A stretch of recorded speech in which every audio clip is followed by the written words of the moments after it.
Hi, parents. Kirk Jones, high school pastor, North Coast Fallbrook, with the weekend recap for March the 10th. We kicked off a new series, and it's this whole idea of how do we actually live life as Christians? How do we stand out?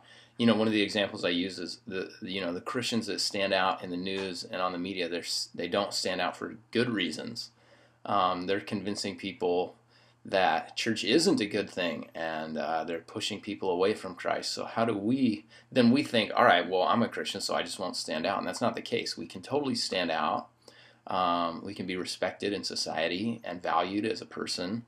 Our faith can be valued. It can be a good thing. We can stand out in a good way. That's the whole point of this new series. So the first thing that we're kicking off is talking about respecting the opposite sex as young adults. So I'm not talking about dating. I'm not talking about marriage. I'm talking about how to respond to the opposite sex in a way that we stand out in a good way.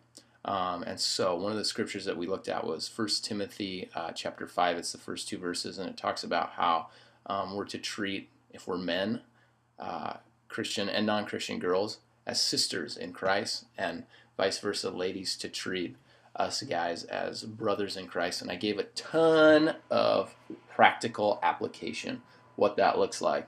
I could email you my notes if you want. We just went through a ton of stuff and said, these are probably things that you're not doing, and definitely these are things that the average high school student isn't doing. We talked about respecting the differences between young guys and young girls,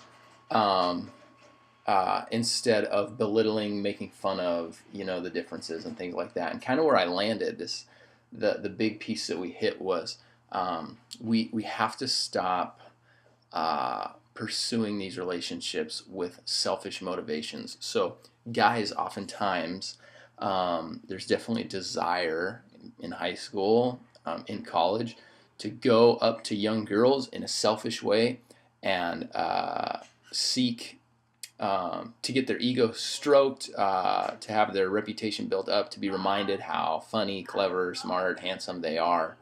And so they respond to girls in a way as to selfishly get their own ego stroked. And Satan is lying to women, and he's telling them, you're not very significant, you don't have a whole lot of value. And when we go up as young men to young women, and we treat them as a service provider so that we can, boost our own ego, we reinforce and we encourage that lie.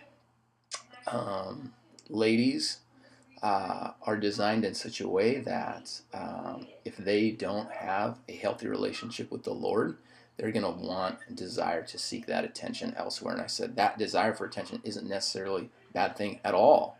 That causes you to run to the Lord and seek Him. But when you don't have that relationship, you are more apt to go get that attention from someone else. So ladies are going to tend to that selfish desire to treat men as a service provider too, like give me attention. So then it starts to affect the way that they act, the way they talk, the way that they dress, because certain actions and certain dress codes are going to warrant more attention.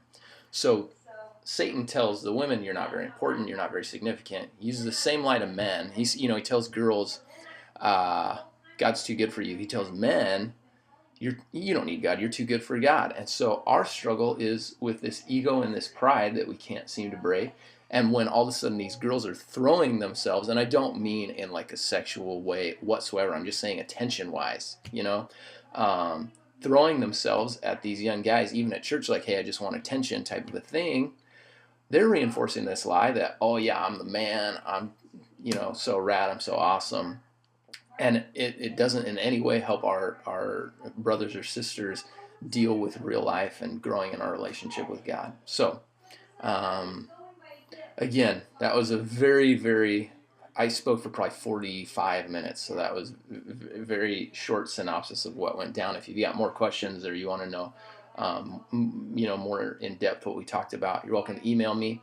And we're going to be talking next week about this idea continuing in what it means to be a real Christian at school, in high school. Very practical.